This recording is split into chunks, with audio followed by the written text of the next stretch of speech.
Welcome to April 21st Compass Points. Today, our speaker is Kristal Thomas, and Kristal is going to be sharing with us a presentation on preparing for difficult conversations.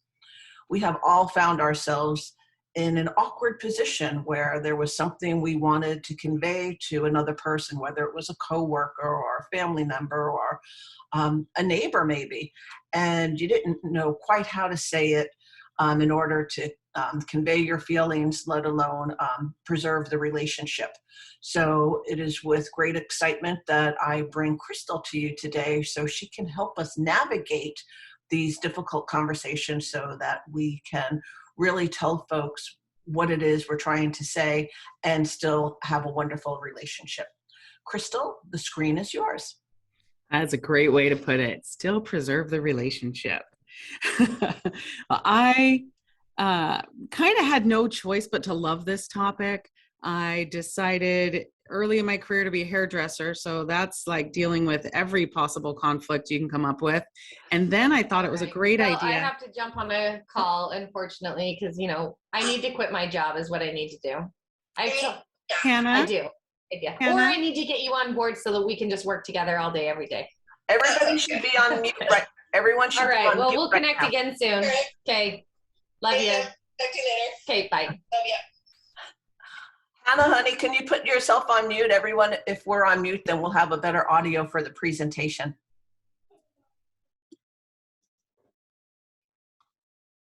Perfect. All right. I decided to buy a staffing agency, and in a staffing agency, it feels like there's conflict conversations all day long with everybody. So good thing I'd already had a little bit of a crash course, but we use this daily, telling people what they need to do for work ethic, showing up on time, like all of this. So we work in this information daily. I am super comfortable with questions. So if you have a question, you want to hear a scenario, you've got something in your head, you're like, how would this work in this situation? Then jump in, raise your hand, and we'll pull you in so that like those real life scenarios really help make it stick. So if you need me to slow down at any point, I'm trying to shove it all in there. And I do have a handout, but I tried to put it in the chat. It wouldn't go in, but I'll email it over to Mary so she can email it out to you guys. So you'll have it in it. All the slides that I have, it puts it on 2 sheets. So you'll have all of that information in there. So don't worry about trying to frantically write down everything I say. So diving into difficult conversations is a little like diving into the deep end of the pool, right? One of the things I like to talk about, and this slide always reminds me of it, one of my problems is I internalize everything. I can't express anger, so I grow a tumor instead. Anyone can relate? Keep it to myself. One of the stories I want to tell on why I think this is so important that really brings home why we need to have the conversations even when they're uncomfortable. In 1982, some of you might remember there was a jumbo jet that crashed into a bridge outside of Virginia, killing all but 5 of the 79 people on board.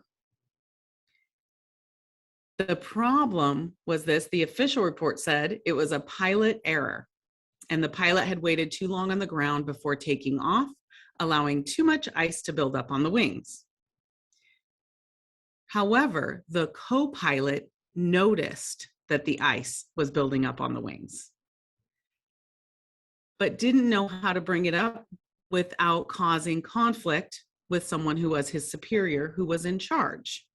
So he did what maybe you guys can relate to. I know I certainly can. I'm very married to the idea that I am a nice person. So in order to be nice and polite, he was like, oh, wow, boy, it's a losing battle here trying to de-ice those wings, isn't it? Gives you a false sense of security, doesn't it? See all those icicles on the back and everything? Still took off. Not once did he say, I don't think it's safe to take off. Right? I think we're going to die if we take off. And how many times do we do that in our life where we're like trying to hedge it a little bit and just be nice and curve all the little edges on the conflict when we actually could have saved so much time, pain, and in this case, 79 lives by being direct in our communication. So that's why it's so, so important. A perfect example of this happened in my office yesterday. And one of my new recruiters, she's very young, she's 21, and she's interviewing someone, and he is telling her about what he's going to do after the interview, which is go wire transfer some money to his new wife in Africa via Bitcoin. And he just met this woman 3 months ago on the internet. You guys see where this is going, right? He's being scammed. He's pulling $10,000 out of his 401k. And she, being polite and not wanting to be unprofessional, says, "Oh, have you talked to her on the phone?" "Yep." "Okay. Well, like, have you seen a picture of her?" "Oh yeah, she's beautiful." He shows her 3 pictures that are 3 different women. They're not even the same woman. He has no clue. And she's like, "Oh, huh." But not once does she say, "I think you're being scammed. You should not send her money." I came back from lunch, she tells me, and I immediately called the Bremerton Police Department. I'm like, "Please call this man. Tell him he's being scammed. Help him. Don't let him give his retirement away."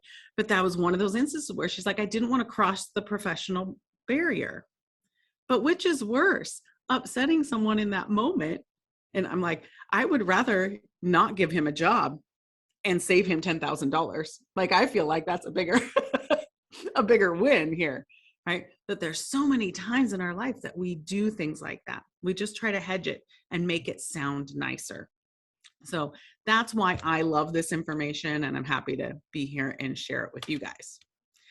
So when is it a difficult conversation? Right? All of these reasons on the screen. We feel vulnerable. The outcome is uncertain. Like, we don't know what's going to happen when we have this conversation, right? I don't know how this guy's going to react if I tell him that he doesn't know what he's doing and he hasn't seen the ice on the wings of this plane, right? I don't know what's going to happen. Or if our self-esteem might be implicated. Like, we might think we might look stupid if we do it. There's strong conflict, or the emotions are really high. I'm really good at trying to get out of the conversation when that's happening. But that's when we need to have those. I was going to tell you something, but it's in the next slide. So why do we avoid them? Right? We don't know how. It's uncomfortable. We think it's going to go away. I'm also the queen of that one. I'm like, she's probably going to get that. She's probably going to figure that out. It'll work itself out. It never works itself out, like, ever. If it works itself out, it's because the person then quit or walked away. That's how it worked itself out, but that was not a good outcome, right? We're worried that the people are going to react badly. So what I'm going to share with you today is a framework for moving through conversations to make them a little less scary, maybe make them a little bit easier to jump into and have. So when should you have the conversation? Definitely when you need to resolve it, when definitely the risk of not having it outweighs the benefits of having it. Another example, I had an employee and she heard us talking about a certain regulation. And so she wanted to utilize that regulation, but she didn't have a conversation with me. She left a piece of paper on my desk. Now, don't ever leave a piece of paper on my desk. I suck with paper. Definitely send me an email. I can flag that. A piece of paper I will put somewhere and I will never see it again. So I didn't read the paper for like 2 weeks. I had no idea it was on my desk. And she was upset this whole time and not having a conversation with me about it because she felt like I was just ignoring it. Then when I saw the paper, I'm like, where in the world did this come from? I'm like, did she? And her and I had an argument earlier that day I made up that she just put it on my desk today after that argument, right? Spiral, spiral, spiral. So end of the story, she gave her notice and quit. Not the outcome I was looking for. So the risk of not having that conversation and sitting down and asking the questions using this framework that we're going to go through today cost me a really good employee, right? Those are some of the things. When we don't want to have the issue is when we're overly emotional and angry. Sometimes we can't get out of it in that case. We're going to talk about how you get into it when you are overly emotional. If there's better ways to address the issue, like perhaps it needs to be a policy change and addressed with the whole team. And then if someone's not following it, then we need to go one-on-one and have a conflict conversation. On when to have the conversation, when the issue is having an impact on one or more people, one thing I want to say there, you count as one people. So if it's having an impact on you and only you still count as a people. We tend to not count ourselves at people. Are most of you in the healthcare industry as well? Okay. Like caregivers are definitely, I taught this with Family First Adult Family Homes and their whole team. And it was like a whole room of caregivers and they're like, oh, I do count? No, stop it. So make sure you count yourself. Any questions before we jump into the framework? Perfect. So this is the framework. It's just 4 pieces. So that's all you need to remember. I have this as it's that arrow and with just these 4 boxes up on my board right here. No one else can see it in my office. It's just off to the left of my computer screen. So if I'm sitting here having a difficult conversation, I can see it out of the corner of my eye. It's like, ooh, that's my perspective. Okay, I need to back up a little bit. So it's a quick, easy visual to post somewhere that you can see it. Now, the first part that we want to look at are the considerations. Those are like the behaviors, and we'll get a little deeper into it. The perspective is not just my perspective, but the other person's perspective as well. And that includes the intention of where we want the conversation to go. And then the dialogue is actually having the conversation, and then the action is what we're going to do about it. So let's break into it. In considerations, you have behaviors. This is what did the person actually say or do? I call it the dragnet phase. Just the facts, ma'am. Only the facts. Not what I think about the facts, not what I made up about the facts, but what are the facts? Like what actually happened? The person put this piece of paper on my desk, and then I made all kinds of assumptions about what was going on in her brain, but did I know? I didn't. So just what are those facts? This is one of the ones that can help if you're in that overly emotional state.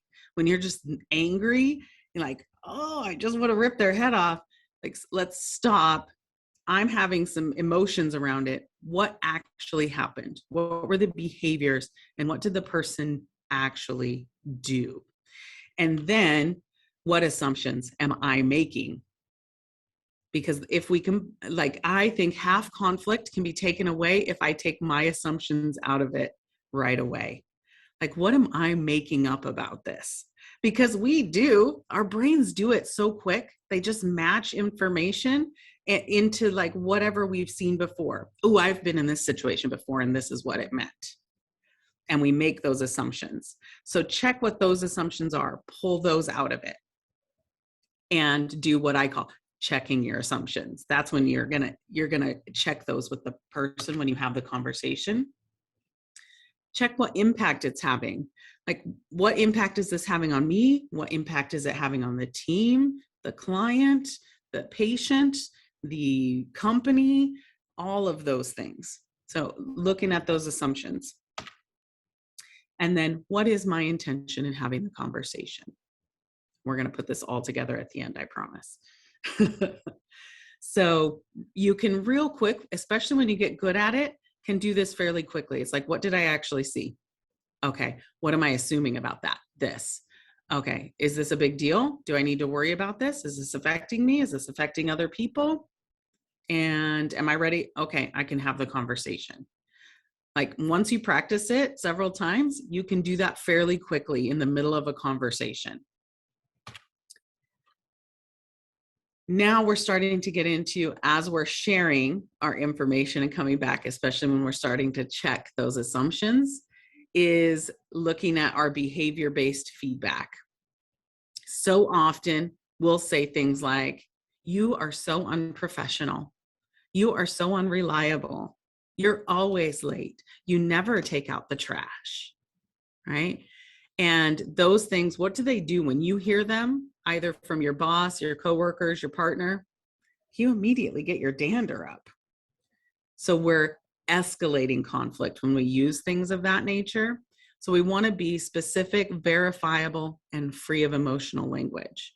So instead of, I can't believe you just left. I can't believe you just walked off the job. Hey, you walked off the job today. What's going on? Right? It lowers the emotion immediately. Right? You were late to work the last 3 days. What's going on? Talk to me about what's happening. Instead of, you're always late. I'm tired of you being late. You never show up on time. You're never here for the team. Right? And we automatically go there. So there's a few phrases we want to avoid as we jump into the dialogue and getting the perspectives out there. Thought I took all of those clicks out to speed it up. I hate it when I make a flashy PowerPoint because I think it's so fun. And then you get into the presentation, you're like, oh my goodness, I had to click 100 times. So these are some of the words not to use: always, never. I hate it when you, every time. Is anyone like in their marriage going, oh, wow, we use those words all the time. Sometimes, so unprofessional, right? It's such a trigger when someone says it to you. You are so irresponsible. Anyone say that to their teenagers or their employees? I might have done that this morning. Darn it. I just caught it. Should, right? Has anyone heard the phrase, don't should on yourself? Don't should on other people either. So these are some phrases. I have those sitting right underneath my arrow too. It's like, just catch yourself not doing them. It's a constant practice. So then we jump into the perspective. And this is where I was saying, not just my perspective, but what's the other person's perspective? So I'm going to tell you another story, which really brings it home. I love this story. This is from the Conversation Catalyst. And I have it on audio. So when I first heard this story, I was driving, I think, to like Ellensburg or something like that. So I was on a long, boring drive. And I hear this story. I had to pull over because I was bawling. So I apologize in advance. So this guy is at home. His wife they just had a baby. She's only like 2 or 3, very young, and brand new baby, just born. So 2 children. The wife is leaving for the first time since having the second child. So she's out of town. And dad, of course, is caring for the 2 young girls all by himself. And he's on a business call, trying to handle a call, working from home. And the oldest daughter comes in, the 3-4-year-old comes in, takes Kool-Aid and throws the whole glass of Kool-Aid across the couch. And he explodes, right? And so she starts crying. He's like, why did you do that? You are always so careless. And I'm trying to work here and you don't even care. She's 4. But he's going off, gets off of his phone, sends her to her room. He's cleaning the couch. She's in her bedroom crying. And he thinks to himself, gosh, I know these skills and I didn't use any of them in that moment. I'd better go have a conversation and find out why she did that. So he goes into her room and she's crying. And he says, honey, I'm really sorry I yelled at you, but why did you throw the Kool-Aid on the couch? And she said, well, I saw the light coming through the window and I remembered when you and me and mommy were at the park and the sunlight came and you told me about how it makes rainbows and that rainbows mean that we're always together and happy as a family. And I thought if I could create a rainbow in the house, then mommy would come home. Talk about checking your assumptions, right? He thought she was acting out, being angry because he was on the phone, and he made all of these assumptions, and we do it so quick when really she was just missing mommy and was hoping with this new science trick she learned that she could bring mommy back home. He sat down on the floor with her and said, baby, if that worked, we would get a gallon of Kool-Aid and throw it on the couch because I miss her too. Now think of the impact that has in our work life, in our marriages, with our children. If we just stop when we get in that reactive mode and go, whoa, what's going on here? Maybe I should ask some questions, right? That's where this is in sharing our perspective, right? So, see, me and my click happy stuff. The thing that helps me do this is I write this out, name my issue. What's the issue? You put the Kool-Aid on the couch, right? The specific example or behavior, right? While I was on the phone, you came in and threw the Kool-Aid on the couch. Describe your emotions. I was really upset because I was trying to talk on the phone. It was a business meeting and I didn't have time to take care of it. Clarify what's at stake, the couch, and identify your contribution. I perhaps should not have put your Kool-Aid in an open container and gave you a sippy cup, so that couldn't happen. Then the key to all of this is you share that in 60 seconds or less. And then you ask them what they think. I do this, I tell people I make stuff up. I'm like, hey, Pam, the other day you left this piece of paper on my desk after we'd had this conversation, and I make up that you were doing it because you were angry with me. Is that the case? And you're like, no, I put that paper on your desk 3 weeks ago, and I made up that you didn't even pay attention to the paper and you were ignoring me. I'm like, oh, that's why you've been mad at me for 3 weeks? Yes. Oh, right? See how we can de-escalate that conversation really quickly just by asking each other those questions. But we don't do that very often, right? We get up in our dander. We call it walking up the ladder in our office. It's like, ooh, how far up the ladder are you? Pretty far. You're at the top. Do you want to come back down a little bit? That'll be fine. So make sure you're asking them what their perspective on it is. If I'm saying, I saw you do this, and this is what I made up, what do you think about that? And then zip your mouth and listen to what they have to say, and recognize that we don't have to have the same experience. We didn't have to have the same perspective, and we don't actually have to come together and have the same perspective.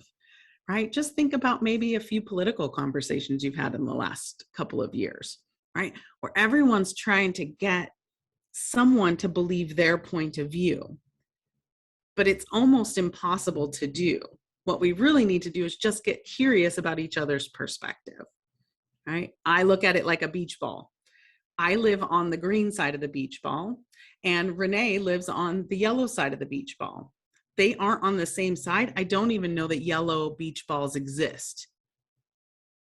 But does that make them less true? Not for Renee. All she knows is yellow. Right? So if we start thinking of it in that way, it's not that I'm right and you're wrong. It's that we're both right and we're both wrong, which is sort of hard as adults to just handle. Right? But we'll get a lot more information from each other if we come from that standpoint in a conversation. Sharing how they feel. How do they feel when we're having the conversation, right? And you don't get to rebut any of their stuff while they're talking about it either. That's even harder, right? What did you see? What are the facts? One of the questions that always comes up kind of around in here is, but what about if the other person doesn't have these tools? Most of them don't, right?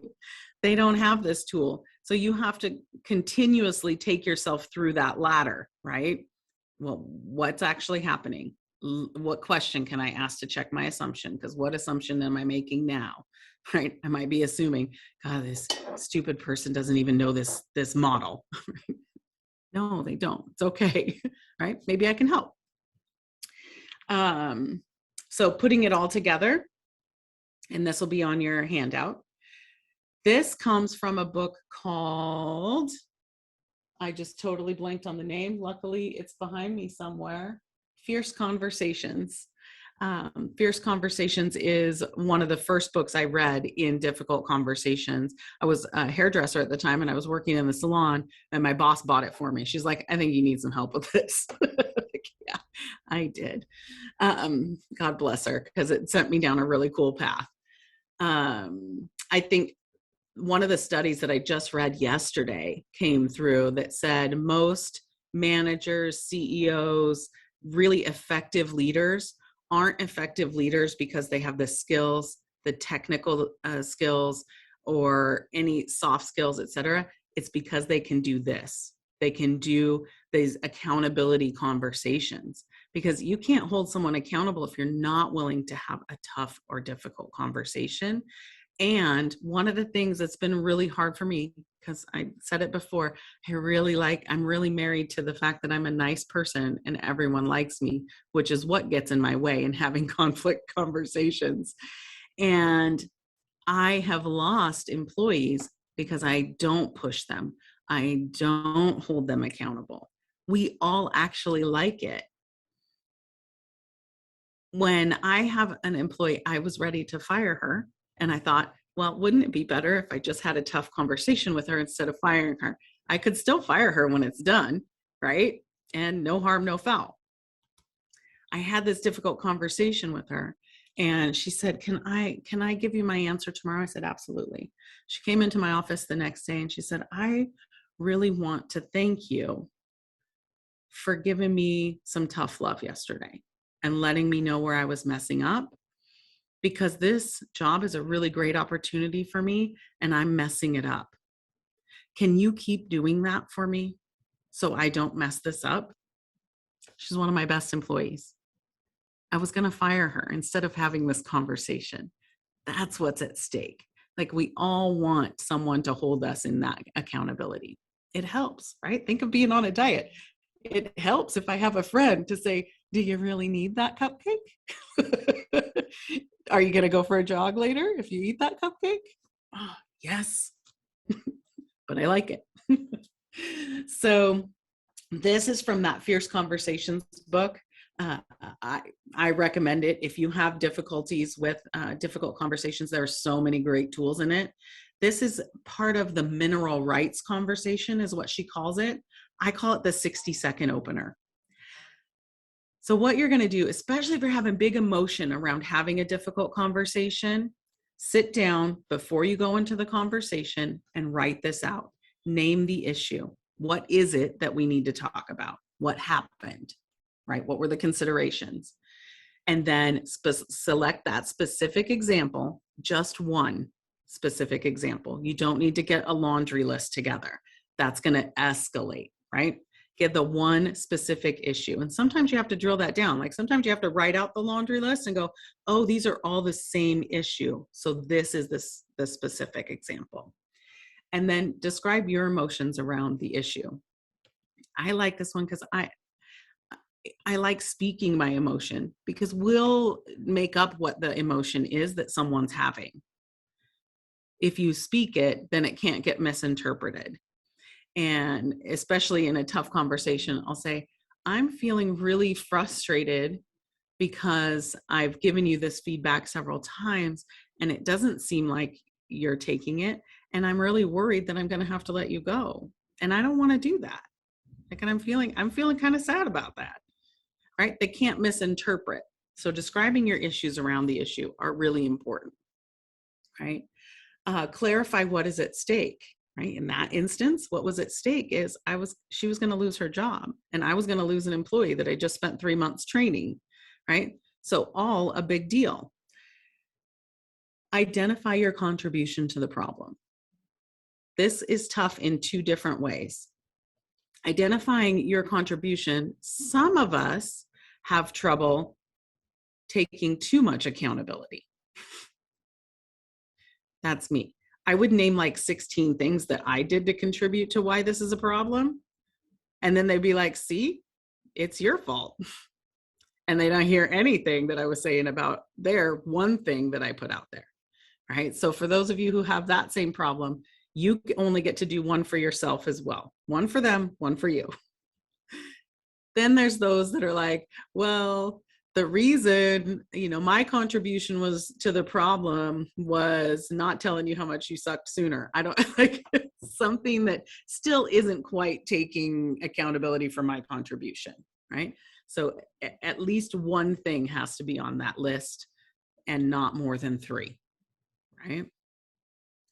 This is important, I think, because it shows that vulnerability, especially as a leader or a parent when you're having these conversations.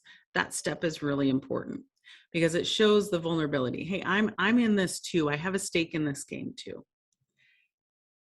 Indicate your wish to resolve it. We often forget this step, especially in heightened emotion, is, I really want to solve this. I think you're a great part of the team. I think you're a great kid. I think, Mom, I love you. But like, I really want to fix this. I want us to have a good relationship. I want us to have a close working relationship. It's important to me. And then invite them to respond. And remember, once you've done all that work and written that all out, then it should take you 60 seconds to deliver it. Then you ask them what they think. We're looking for their perspective now, and we get to shush. The only thing we should be asking in that, once we've handed it over to their perspective, because remember, they just listened to us, is clarifying questions. Oh, can you tell me more about that? Like, what do you mean when you say that? Right? I don't think I understand. When did I do that? Can you help me understand where you started going down that path? Oh, thank you. Right? Just keep asking those questions. Don't defend. That's our natural inclination. It's like, that's not what I meant. That wasn't my intention.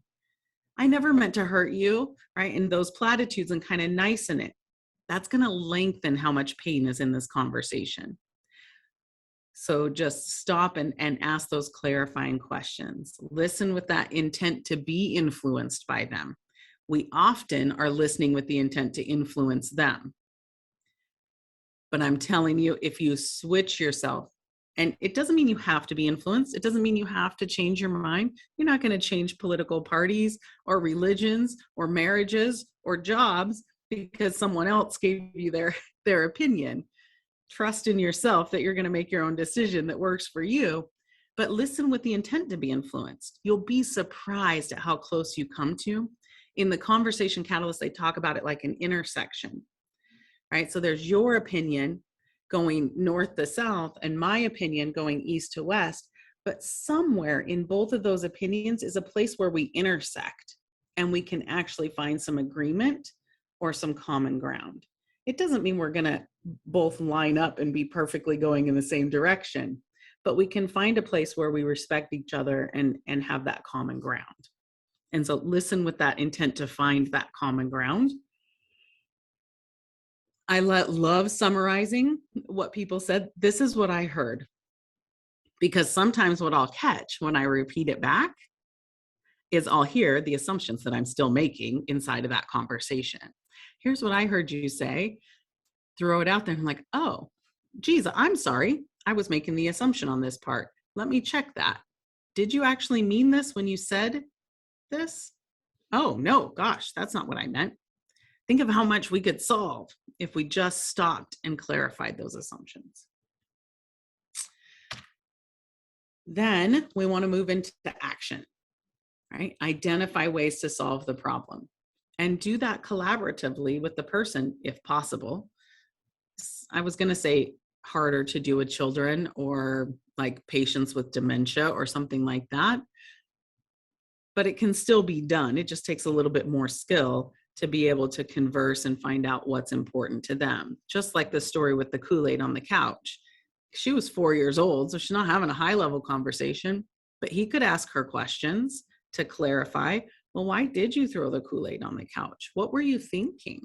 right? What was going on in your brain? Oh, I was this. Oh, okay. And you can continue to ask those questions to get that dialogue. Say, okay, well, I think this is what we could do to stop this from happening again, or this is what I think we can do moving forward. Does that work for you? Can we check back in with each other? That's part of the action, making sure you're following up with each other. Can we have this conversation again in a week and see how we're doing with it? I do that with my employees all the time. I'm terrible at thinking I can have one conversation and solve the whole problem. So this action step reminds me to say, can we follow back up in a month and see how we're doing and conversing on this level? I want to make sure we don't come back here. So let's follow up with each other again. And we'll find little tweaks that we need to make, and we'll fix those and keep moving forward.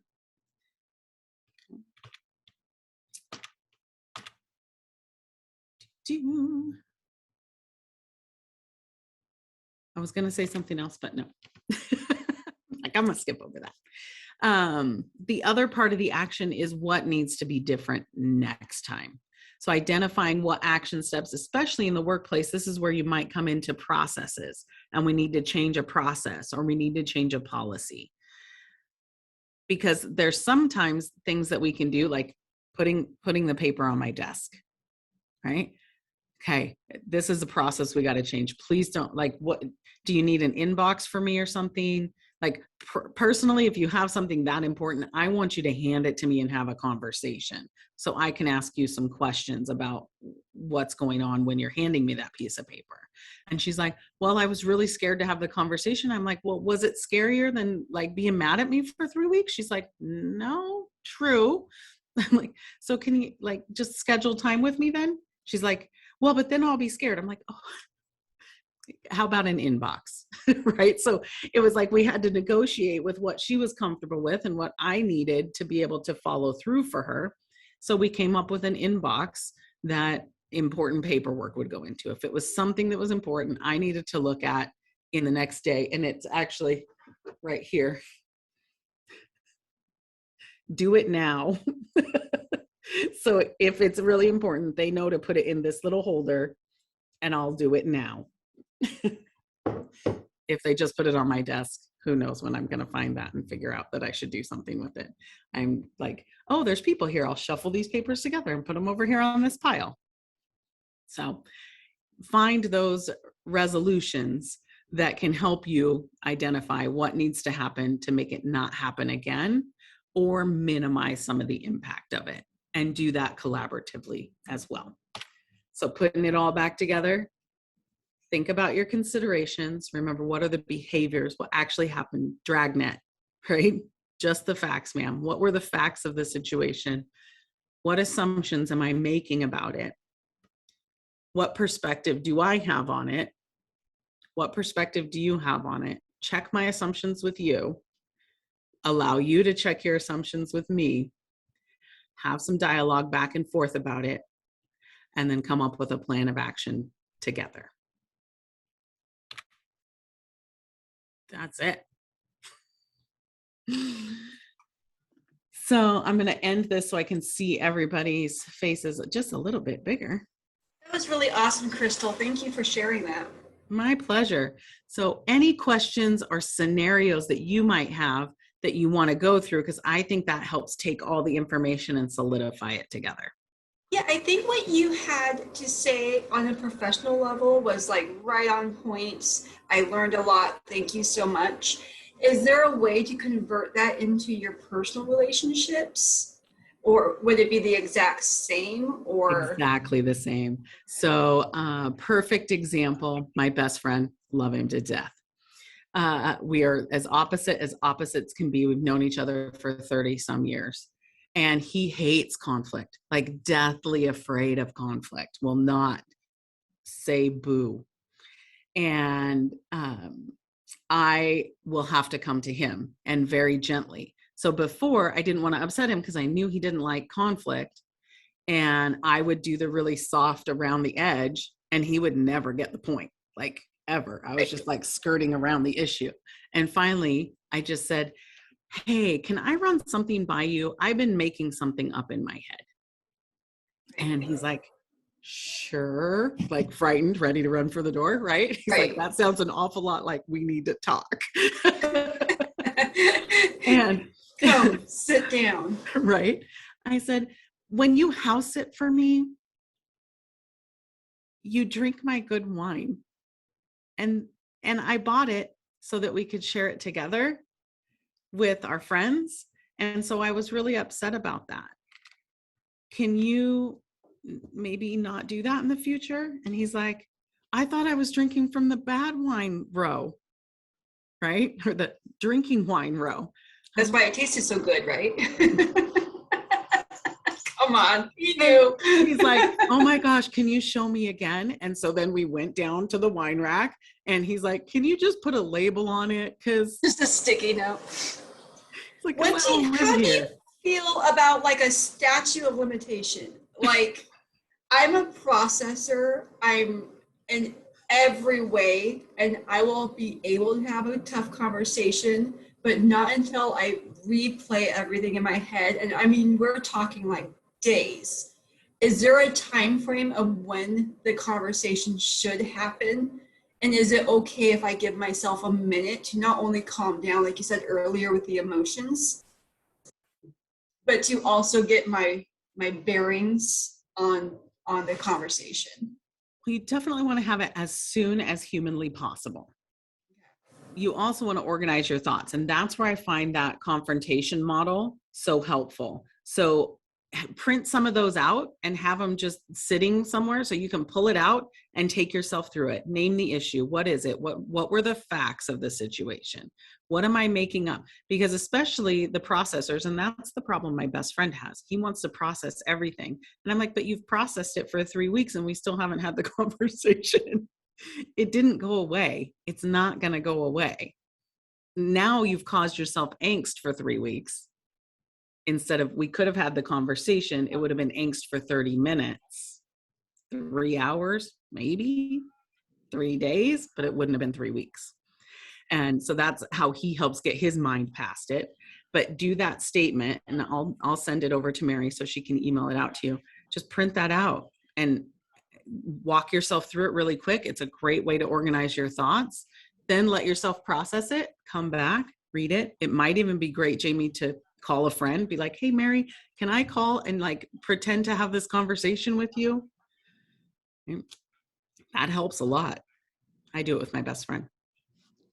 So can I ask if you have, say, a family member that just does not like to make decisions and we're trying to help them along a path, especially like, older folks that we're trying to help them through a pathway, but they just, by not participating, they can avoid the conversations. Even there's a lot of, oh, I don't know, like, that kind of not like non-participation so that you can't get buy-in or even you really even know where they're coming from because they don't want to really participate. Any suggestions? Yes. The same answer is go through that confrontation model and sit down with them. And in 60 seconds, say, hey, Mom, I know you don't want to make these decisions, right? And I don't want to make them either. But can we talk about it for a second? When you hem and haw and don't make these decisions, then I'm stressed out and I'm feeling very nervous and I'm feeling very scared and I'm feeling very frustrated because I don't know how to take care of it and I feel like I need to, and maybe I'm not coming at it the right way and I'm trying to force you to make the decisions and making it uncomfortable for you. That might be how I'm contributing to the problem.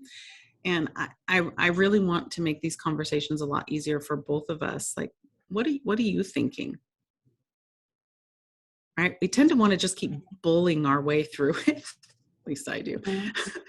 Instead of just stop and let's stop and have the conversation and see what's going on in her mind. It could be something completely different, but there's probably an assumption you're making about why she doesn't want to make the decisions, but we haven't checked it with her to see what it is.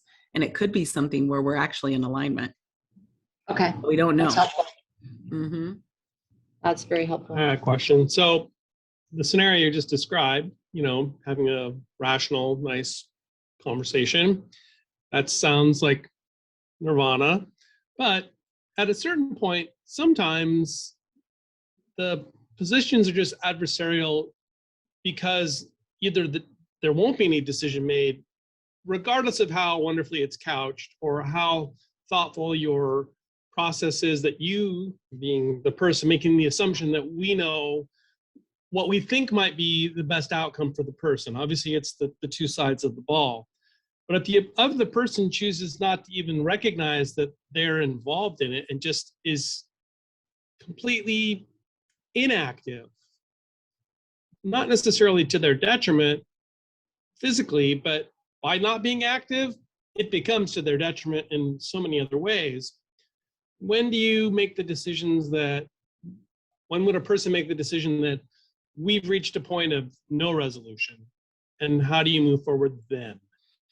I would say in the same scenario, that might be, okay, I get that you don't want to have this conversation. We're not seeing eye to eye. I am going to walk away from it. And when you need me, I'm still here. You come find me. I'm not going to push it. Sometimes that in itself works, and they come back and be like, thanks for giving me the space, right? Or they get themselves in trouble.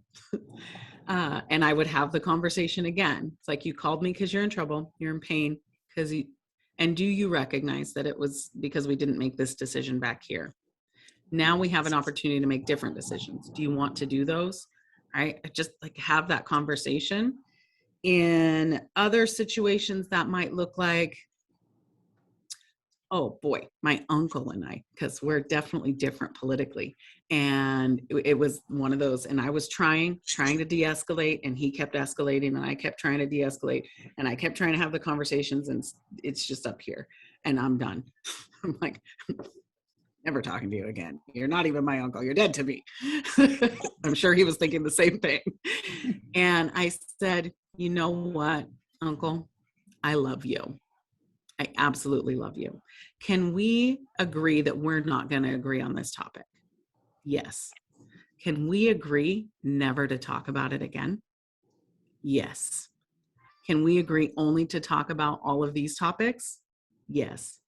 All right. And we still have a wonderful relationship. As soon as it comes up, either one of us, if I bring up something, he brings up something, the other one says, remember, we said we weren't going to talk about that. You're right. Love you. Right? Mm-hmm. We just Clear set boundaries. Clear boundaries. Exactly. Okay, thank you. Mm-hmm. I'm going to jump in here for 1 second too. Greg and Vicky, there's also times where you're too close to the person, and you might need to bring in a third party that's not related, that isn't on one side or the other. They're totally neutral. And that person can ask the questions and use the format that Kristal is suggesting. So in the case of aging loved ones, you know, there are mediators. And I know of some that I can recommend that might be the ones to help with the difficult conversations. So sometimes if you've exhausted everything and you're going to, you know, you've tried everything that Kristal has suggested, it might be at that point that you need to bring in a different person. Good call. Yeah, great point, Mary. I have a therapist. I use her for that. I'm like, hey, this is, and I'm way up the ladder and I don't know how to get down. And she'll ask me all the questions. Mm-hmm. Great. I remember when I saw Kristal's presentation the first time, it was within the last 2 years. And my first thought was that it applied personally, because I'm a sandwich family. I have a father who's 87 and a half, and I have a husband and 2 children, and my children are now 19 and 20. And they were a couple of years younger when I heard this. And, you know, there's a lot, you know, and you want to be a good parent or you want to be a good adult daughter, etc. So, you know, I walked away from this presentation saying that preparing for difficult conversations applies to any conversation in your life, whether it be personal, whether it be business, whether it be with a neighbor, could be with Comcast, right? Could be with the utility. I'm sure we've been frustrated at points with some services, professional services we get. So I just think your presentation, Kristal, is so not broad, but can really cover so many different conversations we have in our lives. It's true. It works everywhere. I've been using it for this model for probably 35 years. And I've never found a spot that it didn't work. The only time I have a spot where it doesn't work is when I'm not willing to use the model.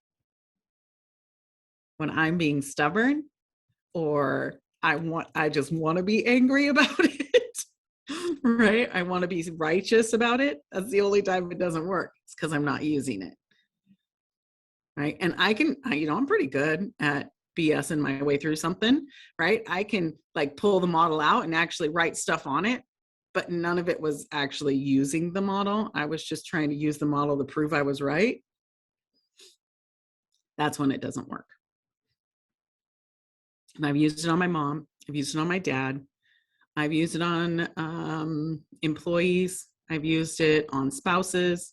I have used it on my sister. I just used it on my brother yesterday. I use it everywhere. I'm going to stop the recording. For everybody that is on the recording right now, Kristal did put her contact information in the chat bar, so make sure to grab that. But I will also do an email to everybody that's on this call with the presentation that she will send me. And I will also include the link to the recording so you can go back and listen to it.